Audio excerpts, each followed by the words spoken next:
Thank you. Thanks, Madam Chair. So we'll have the follow-up Thanks, everybody. prior to the next meeting on the process for Māori input.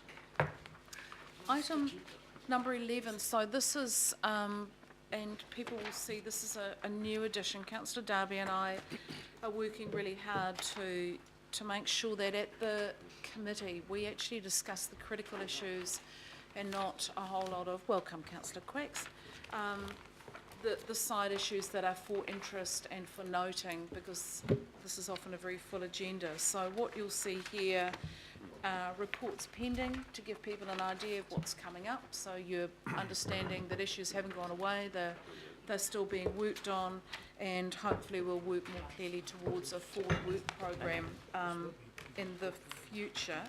We're also going to provide, as part of the report, just the links to the memos that have gone out. You know, during the month you'll see we're sending memos on issues to update people rather than having a whole report. And in the interests, again, in public transparency, the link to those memos will actually appear in the agenda so that members of the public can access those memos. We won't be printing out as we did the Three Kings one, which I'm trying to also reduce the amount of printing that's involved in these. Councillor Cooper. Thank you. So we can comment on this now, Madam Chair? Well, the difficulty with this, Councillor, is this is for information, but we can't, and I won't have us asking questions. No, I'm not going to ask a question. Things. No, I'm just, because I know which one you're going to. No, don't get grumpy. No, I'm just saying. trying to understand the rationale. Hang on. Must not come. I know. No one's allowed to speak about anything. Councillor, I know. I'm just using the opportunity to talk too much. Using the opportunity just to say that this is not, we can't ask questions about the individuals, but we can ask questions of process, which you will be doing in your wonderful way. Councillor Thank you, Madam Chair. I wonder about the process of moving a certain item along the process without involving the councillors of that ward. Yep. Who will ultimately be blamed by the local board of that ward. But that local board have been allowed to have huge discussions about this particular item when actually the local board won't get to make the decisions about changing the process in the first place. So it just seems like it's another example of, we always hear about everything last. And I was very concerned about a newsletter that went out that said they were reviewing the actual process on the actual application, not the process.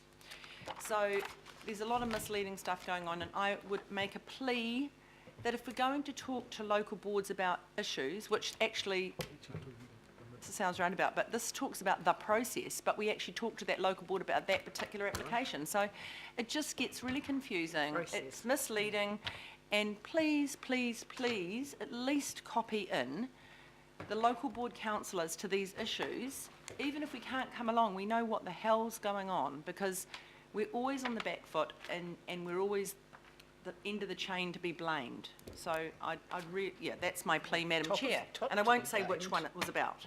But I'm thinking people if are anyone's clear. watching that thinking, what on earth are these women on about? The two Third of us one down. are in Third one absolute agreement. Kaori Trent to Te Rangi. Can the local councillors please be 13.1. involved in that discussion? Gotcha. Okay. And that's in lots of these processes, please, please, please. Especially when it's got local interest. Well taken on board. Thank you. Councillor Casey. I've got an issue relative to the Three Kings land swap that I can raise now or raise in the next item. It's a process issue. So Three Kings, we had Land swap. the memo was sent out, but the Three Kings is not on the agenda for discussing, councillor, as part of. It's a process issue around the Three Kings land swap.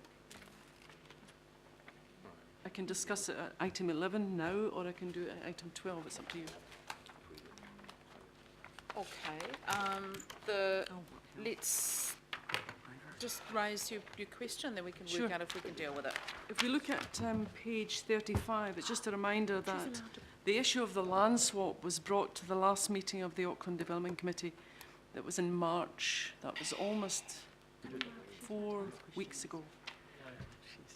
2 weeks before the Auckland Development Committee, I spoke with David Rankin and said that I didn't support the land swap, and I was interested to find out through the Official Information Act how they'd arrived at their position relative to the land swap.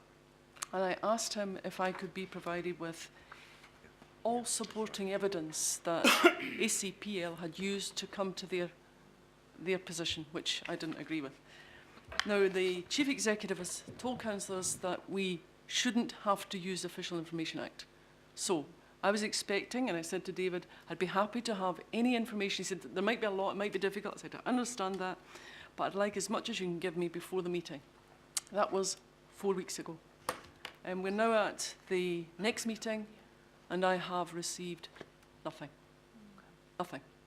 So it's all very well for the Chief Executive to say that we shouldn't have to use the Official Information Act. True. I didn't, and I'd rather have the Official Information Act because I would have had the information by now, or some reason why it can't be provided. So I still do not know what evidence ACPL used to get to their position, which we are, in the next item, is now out for public consultation. So, Councillor, we're just, in the same way as addressing the process issue Councillor Cooper raised, Dr Blakely's undertaken to make sure that that information is given to you ASAP. Thank you. Right, any other issues? Councillor Darby. I'd just like to move the status report, Madam Chair, and I guess you'll second it, but I'd just like to say that it'd be nice to see this reflected in some other committees as well. It is a struggle to, with some items, and I appreciate Councillor Casey's interest in Three Kings, but sometimes, and it will come my way as well, where I will want to latch on to something which I am extremely interested in and attached to, and want to raise it again in the absence of a report. But there's going to have to be, we're going to have to apply some discipline to relying on the construct of a real report to get stuck into items. And that's why the Chair and I have split this agenda framework up into the real decision-making areas of the committee, and then making sure there's transparency on updates, information that's coming through, making sure it's recorded digitally on the website, etc. But I can't help but think we're going to have to narrow our focus, but always keep eyes wide open by having both parts of the agenda. And I think this is a big move forward.